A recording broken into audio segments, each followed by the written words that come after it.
مفتی شفیق صاحب جناب ہم سب کی فیوریٹ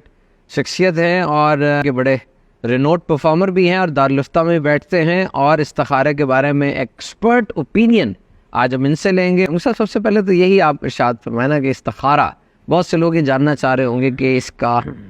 جو مطلب ہے اس ورڈ کا کیا ہے اور پھر اس کا کیا وٹ از استخارہ۔ بسم اللہ الرحمن الرحیم۔ استخارہ بیسک اس کا جو معنی ہے کسی بھی کام کے اندر جب آدمی دونوں طرف اس کی رائے بنتی ہو، یہ کام کروں یہ کام نہ کروں، اس کے اندر کسی ایک کو فیصلہ کرنا، کوئی سلیکٹ کر لینا، اس سلیکشن کے اندر جو آدمی کو کچھ تذبذب ہے، کوئی شک کی کیفیت ہے یا اس میں وہ فیصلہ نہیں کر پا رہے، تو اس میں خیر طلب کرنا، جیسے ہم کسی عام سے مشورہ کرتے ہیں تو وہ بھی ایک مشورہ ہے، رائے، اس سے بھی آدمی خیر طلب کرتا ہے۔ استخارے میں یہ ہے کہ آپ رب سے خیر طلب کر رہے ہیں، اچھا، یعنی خاص طور پر جو استخارہ ہے ڈائریکٹ ہو رہے ہیں، آپ اللہ سے گویا کہ آپ وہ مشورہ کر رہے ہیں، رب سے خیر طلب کر رہے ہیں، اور رب تبارک و تعالیٰ کی طرف سے پھر آپ کو جو اس معاملے کے اندر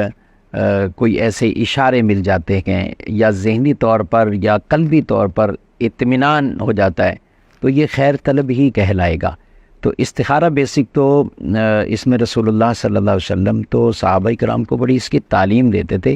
بلکہ صحابہ کہتے ہیں کہ ہمیں نبی پاک علیہ السلام نے استخارہ ایسے سکھایا ہے کہ جیسے قرآن کی صورت سکھائی، یعنی قرآن کی صورت میں کتنا آپ صلی اللہ علیہ وسلم نے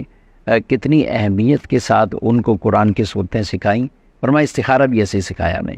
تو وہ ہے نماز استخارہ جس کی ہم بات کر رہے ہیں، اور جو رسول اللہ صلی اللہ علیہ وسلم نے باقاعدہ استخارے کی نماز ارشاد فرمائی کہ اس طرح آپ رب سے خیر طلب کرو، تو بیسک یہی ہے خیر طلب کرنا۔